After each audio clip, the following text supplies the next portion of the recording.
Okay, friends, thank you for sticking around. We're going to go ahead and get started. We're really grateful that Rabbi Kedar is here and that all of you are here too to learn more about the Omer and its origins and why we count it and how we count it, and more importantly, how we can gain some spiritual nourishment and some better understandings maybe this time of year. If you've never known about the Omer or never counted it before, it's coming up just as Passover begins, so it's a great time to get ourselves ready and prepared for it. I also want to say thank you to members of our Adult Education Committee who are here with us tonight, and our co-chair and soon-to-be chair, Steve Tamber, for all of his work and all of the work of the committee that brings these wonderful programs. This is actually our final Scholar in Residence of the year, so Rabbi Kedar has that. Better make it good. We'll end on a high note.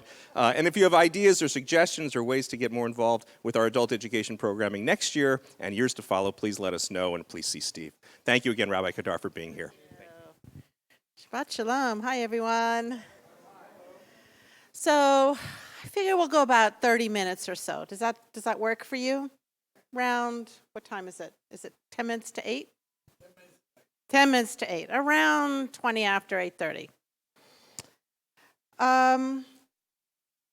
Every Jewish holiday has 3 levels of meaning. 1, it's grounded in history. 2, it's grounded in the land. Which land? Good job. 3, it has a spiritual significance. The Omer, not exactly a holiday, has the same 3 levels of meaning. The Omer is a commandment that we see in Torah that starting from one agricultural moment, going to the next agricultural moment, you are to count 49 days, 7 weeks, every single day.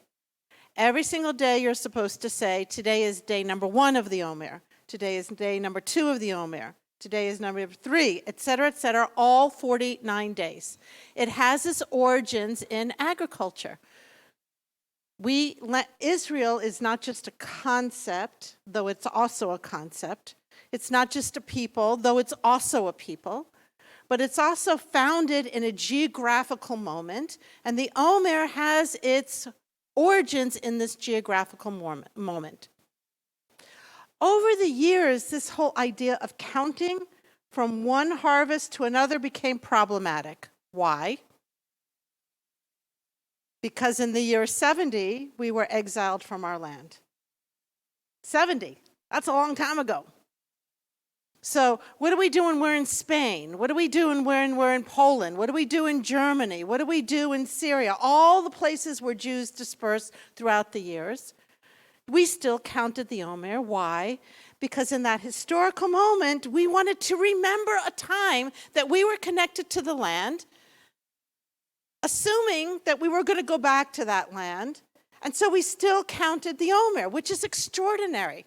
Even though we weren't there, and even though we were no longer agricultural, and even though we were under persecution half the time, probably the reason why everyone is in America right now. If you're from Poland, Russia, Lithuania, anybody from someplace else? Belarus.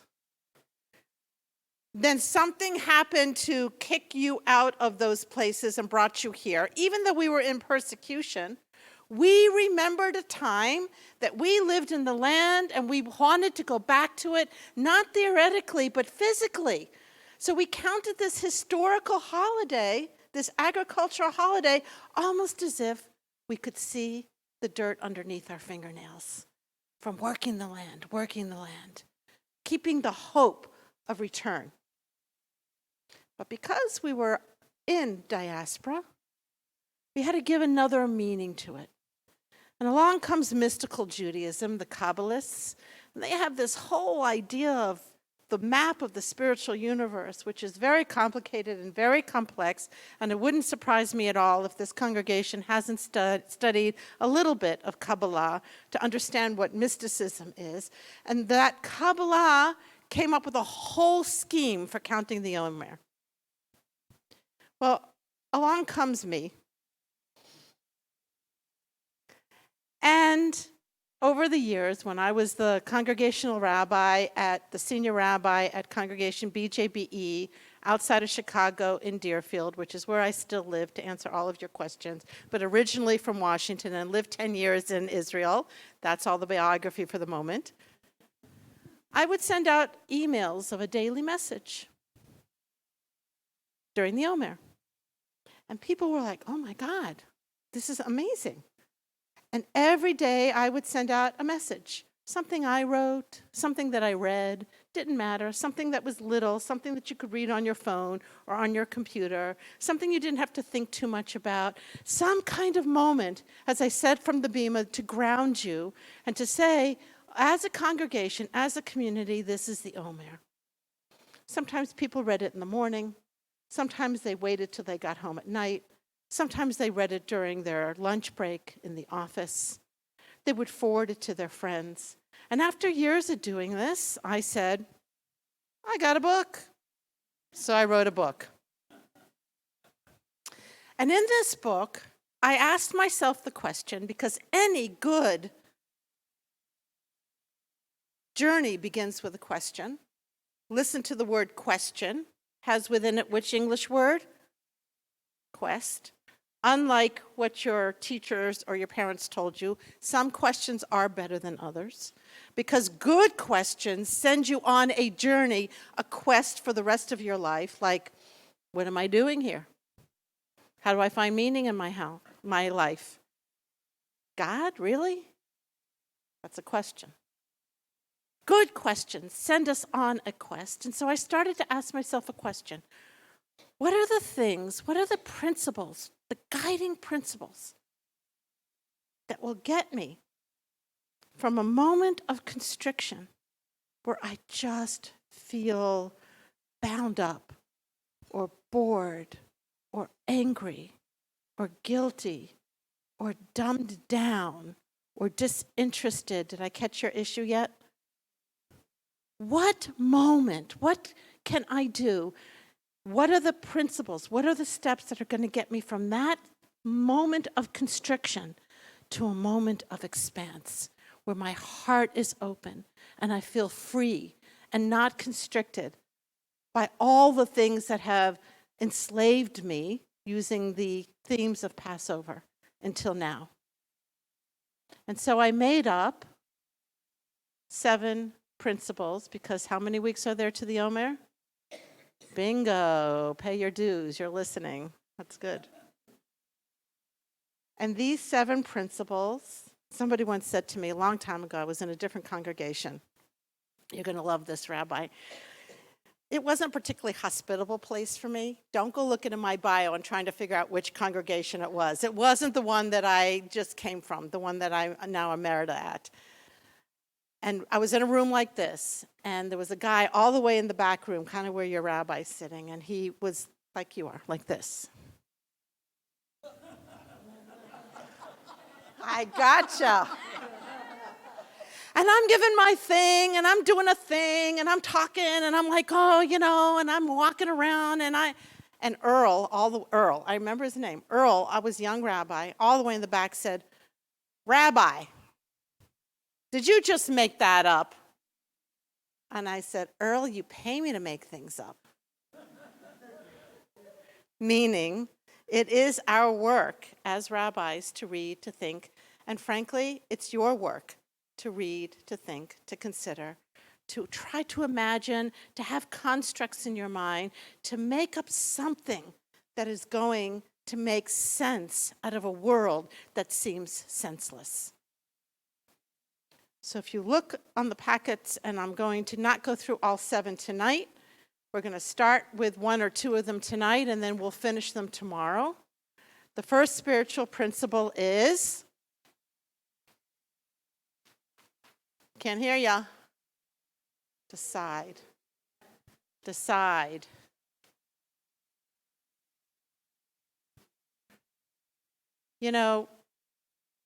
People don't change unless they want to. It sounds so simple. But people don't change unless they want to. You will not change unless you want to. You will not be free from whatever ails you, from those things that have kept you down, unless you want to. Outside of Chicago, there's a city called Cicero. Cicero,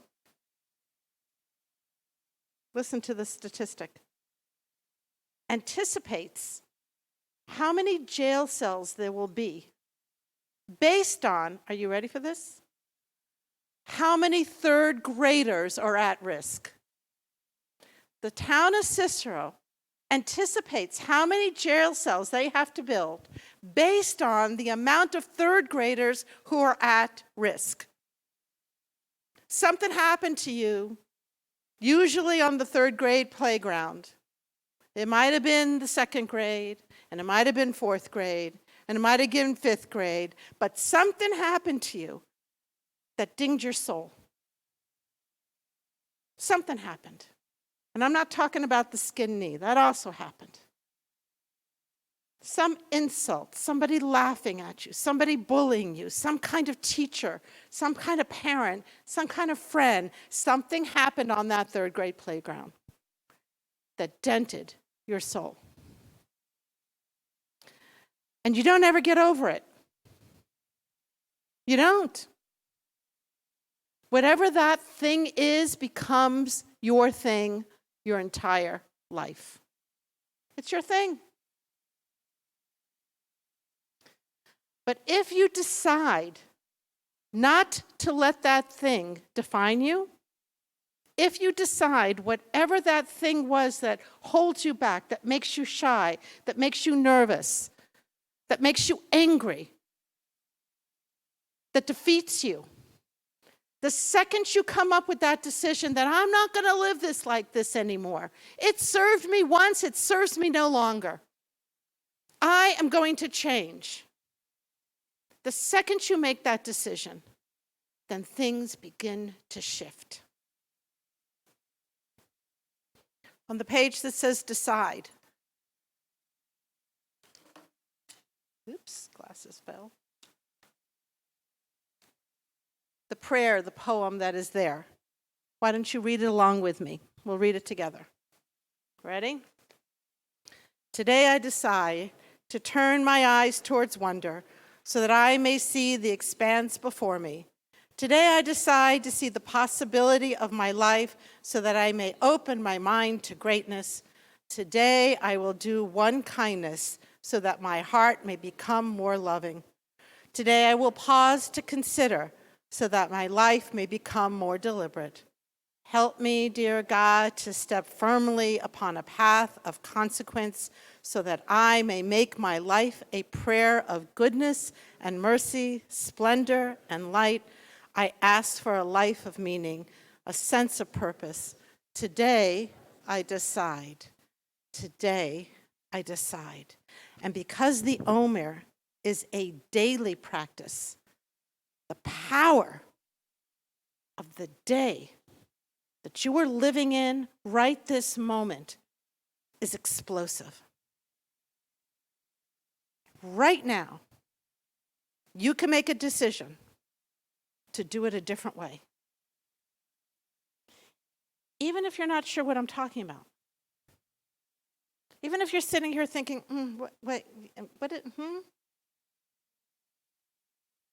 Somewhere inside of you said, third grade. Well, actually, for me, it was first. Yes.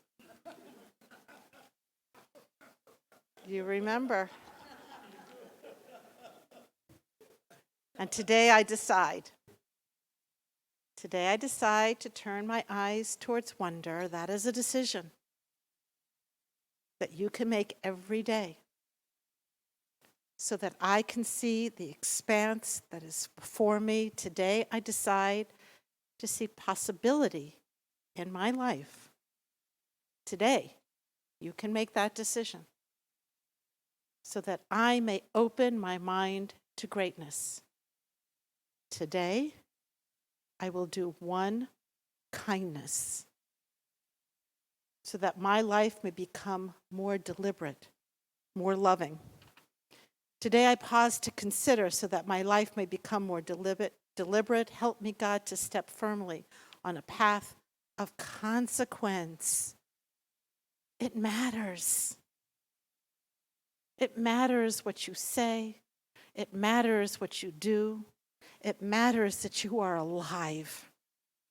It matters.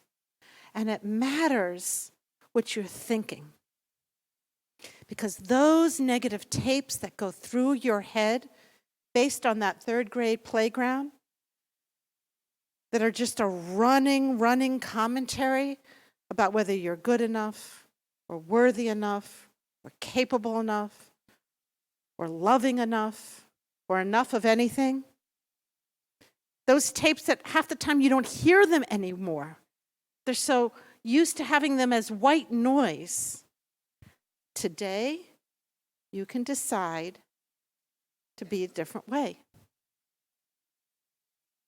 Help me, dear God, to step firmly on a path of consequence so that I can make my life a prayer.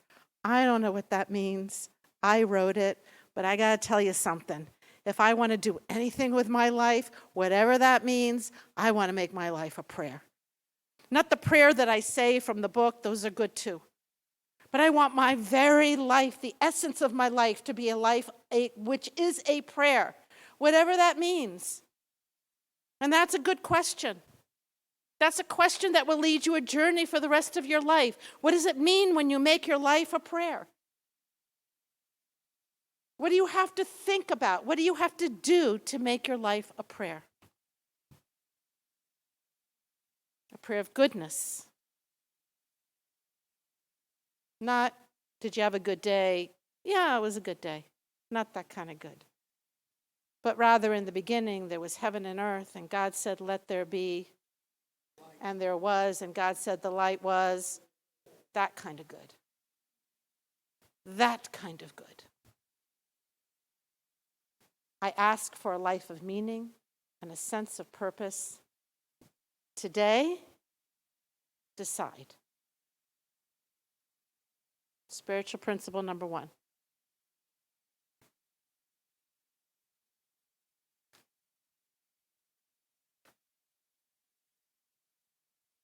Two,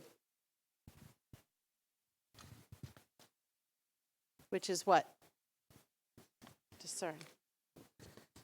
Now, discernment is a complicated thing.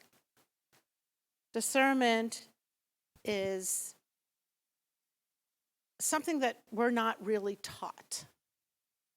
We're not taught to discern. If I'm going to decide to choose another way, the question then is, well, what does that mean? How do I discern what way to go? How do I figure out which way to go? Discernment is when you go inside. Somebody told me that they've started meditation. Somebody else here said, Rabbi told me that there's a whole spiritual director's course here that is at the center of spiritual direction. Discernment is it's listening to all those voices and trying to figure out which is your path. So this is how it goes. So we are 4 human capacities. We have an intellect, right? We're smart or not. We got an A or we didn't. We read books or not. By the way, Facebook's not a book.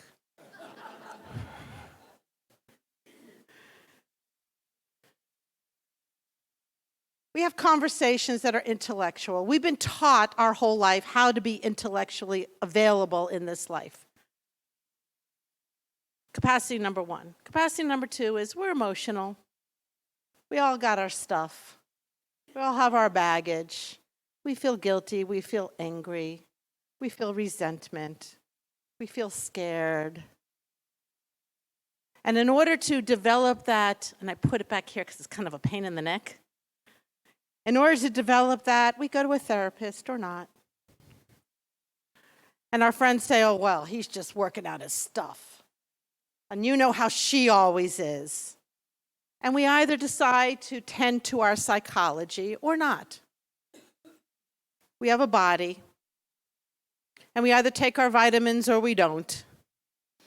And every time I look at a different thing, they tell me I have to get more and more sleep, and I don't know about them, but I'm getting less and less sleep as the years go on. Right? Do you feel me? Like, really? Sleep? I didn't sleep. We drink our water, we eat good food, or we don't. I don't know. How's the diet here in Texas? A lot of ribs, right? Barbecue. And in Judaism, this physical body is really important because it's how we walk through this world. We do mitzvot, we do commandments by walking through this world and actually doing something with our life. And we have a spiritual center, which I put right here. It's kind of like a sixth sense, an intuition.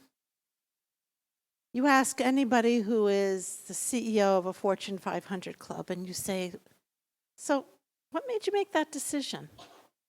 And he'll or she will always say, I don't know, I had a gut feeling.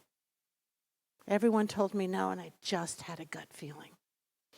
We have this quiet voice inside of us, but it's really kind of shut down. It's shut down because we were all about the brain and not so much about the spirit.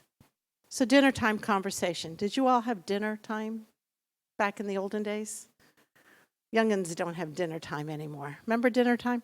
So you'd come home, and Dad would come home, or Mom would come home, and there would be meal, usually 3-course meal, right, with a big glass of water, or in our house it was milk. Remember when we were supposed to be drinking 3 8-ounces of glasses of milk? You and I grew up in the same place. You're like, yeah, I was in the same place. And Mom would say, so how was your day, dear? And you'd say, fine. And Dad would say, did you get an A on your math test? And you would say, yes, not me specifically, but you might have. And Mom would say, did you fight with Johnny? And they said, no, I made up with Johnny. And that was dinner time conversation. Did anybody ever say to you, how was your day? How was your day, dear? It was fine. Did you get an A on your test? Yes, I got an A. Did you fight with Johnny? No, we made up. Did you have a revelation about God today? Usually there's one in a crowd that says, well, is there one in this crowd? And from a very early age, you realized that sixth sense, that intuition, or what I call, and I'm a rabbi, what am I going to tell you? Those God whispers inside of you were shut down. You weren't allowed to talk about that. And you stopped developing a vocabulary for that sixth sense, that intuition. And so discernment of what it is, your highest purpose, became very, very difficult. I'm going to tell you a story because it's late, and so good stories are late. So I have 3 children. Sherry's the middle child. All my good stories are about Sherry. Oh, God bless her. She's a therapist right now. She's got 2 of her own. She talks to me. I said, yeah, I know. And they said, you wouldn't believe. I said, no, I totally know. So I'm a congregational rabbi. In this setting of this particular story, I was the assistant rabbi. Friday afternoon for us rabbis is not Friday afternoon. Friday afternoon for us rabbis is, hurry up, come home, take a shower, eat your dinner, I got to go to temple. Right? There's no time for any diddle-daddling on Friday. It's like, particularly when you're the mom, it's like this. We got to go. Sherry comes home and she says, some guy pulled the alarm at school today, and everybody was really scared that it was a fire engine, but somehow I knew that it wasn't. I knew that it was going to be okay. And I said, that's amazing, Sherry. How did you know that? And she said, Victoria told me. And I thought, I'm either bringing up a schizophrenic kid or somebody who's very in touch spiritually. I said, who's Victoria? She said, that voice you have inside of you that says, don't steal the candy out of the candy store? I said, oh yeah, that voice. You should listen to that voice. She comes home on a Friday afternoon, riding bikes with her friend, with a Band-Aid on her chin. Mom, I fell off my bike. Okay, go get a shower. We got to. No, it really feels like somebody cut a hole in my chin. I said, okay.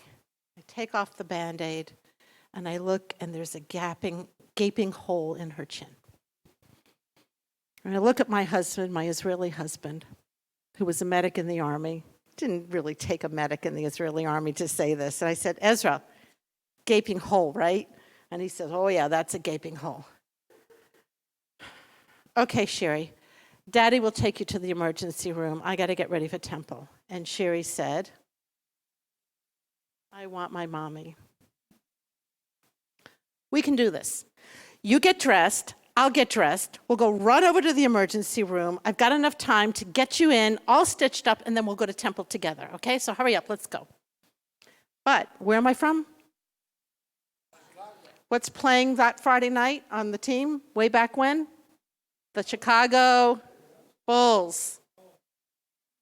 You think there's a doctor on a Friday night when the Bulls are playing? Way back when? Nowhere to be found. We go into the emergency room, and Sherry says, Mom, I'm so scared, I'm so scared. And I said, Sherry, it's going to be okay. It's really going to be okay. And we're waiting for the plastic surgeon, and we're waiting, and there's no doctor anywhere. Finally, the plastic surgeon comes in, and she's afraid, and she's crying, and he stitches up her chin, and she's got a little blood on her Shabbos dress, and I have a little blood on my Shabbos suit. And we start to walk out. And I said, you know what, Sherry, never mind. Let's just go home. And she said, Mommy, I can't hear Victoria's voice anywhere. I said, because, Sherry, when we're afraid, we shut out the voice of God. Don't be afraid.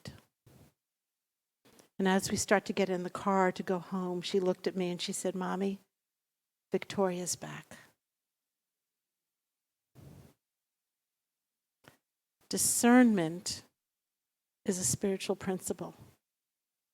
It is us settling down, settling in, getting quiet, and listening to the yearnings of our heart.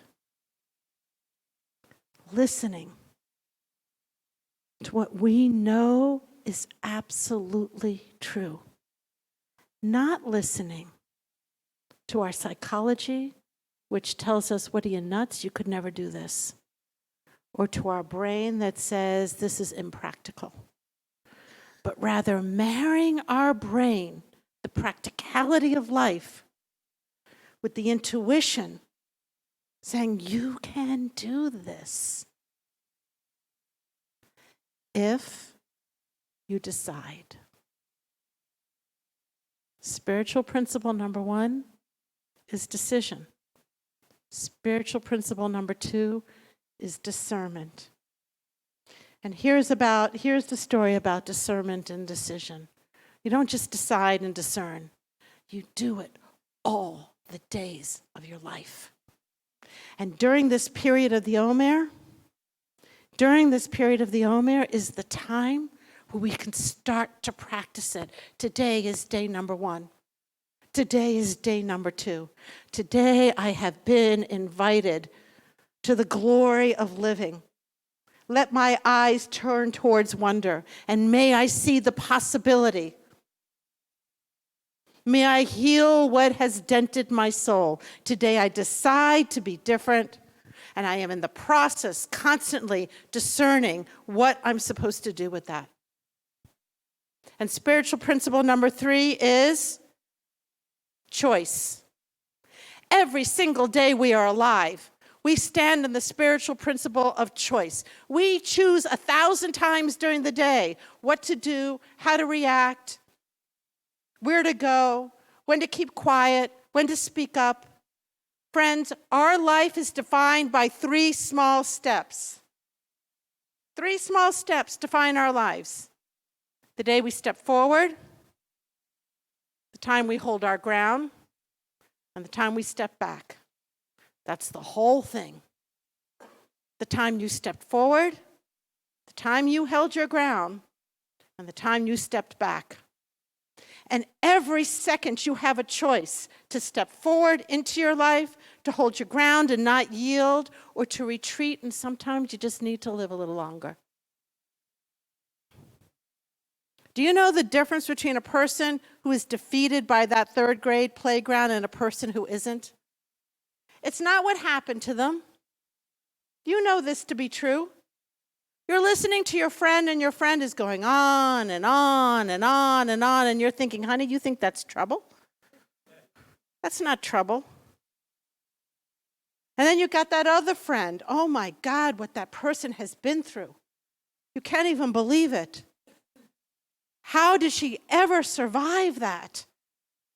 And you say, I don't know how you put one foot in front of the other. And she says, you know what, I'm blessed. The difference between a person who's defeated by their circumstance and one who is not defeated by their circumstance is not the circumstance.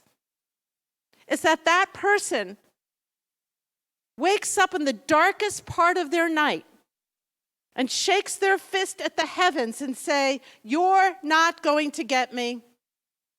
You will not take me down. And that is what we call heroic living.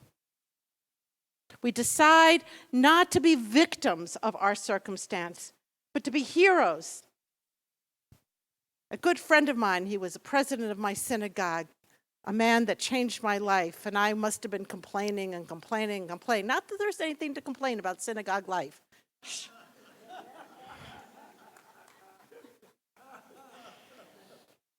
And he said to me, Karyn, you know when heroes become heroes? They become heroes during war, not during peace. Yes, we're in the midst of conflict. Stop complaining and become heroic. Changed everything for me. Everything. And I was old already. This takes time. First, we have to decide that we're going to live another way. And then we have to take the moment to discern what that other way is. And then we have to choose, and choose again, and choose again, and choose again. To walk down a path of wholeness and beauty and love and graciousness and peace. Choose again and choose again. Read with me on that page that says choice.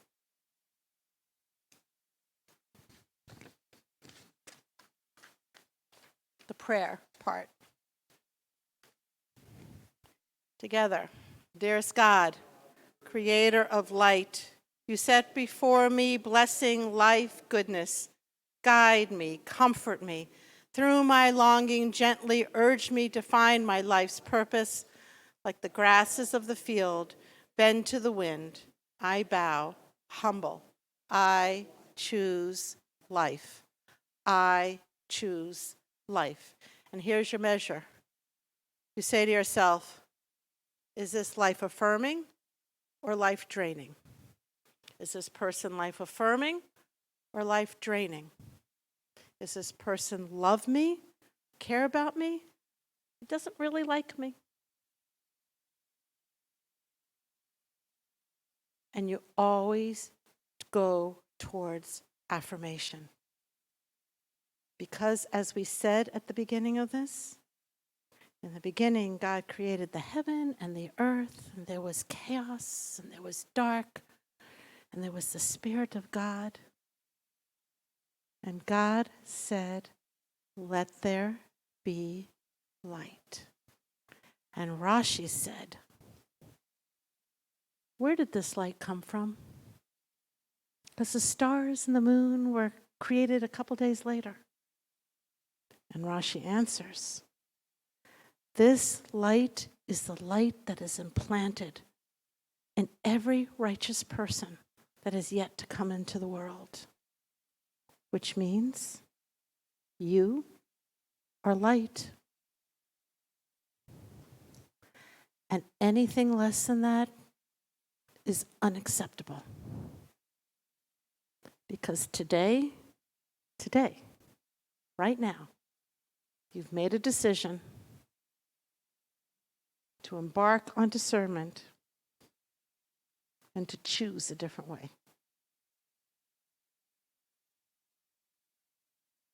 Thank you. I'll see you tomorrow.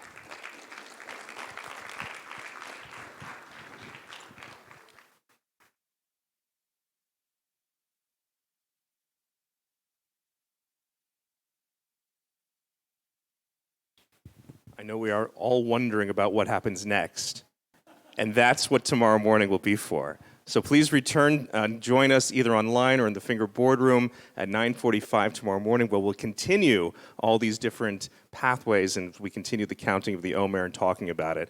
If you're interested, we also have copies, a limited supply of copies of Rabbi Kedar's book, along with cards, prayer cards that come along with the book. You're welcome to purchase them after Shabbat. We'll have them available in the gift shop. We also have them signed by Rabbi Kedar herself too. So please think about that if you'd like, and if you'd like to see them ahead of time, we have a copy here for you to look at as well. Thank you everybody for being with us. Thank you, Rabbi Kedar. We'll see you tomorrow morning, 9:45. Shabbat Shalom.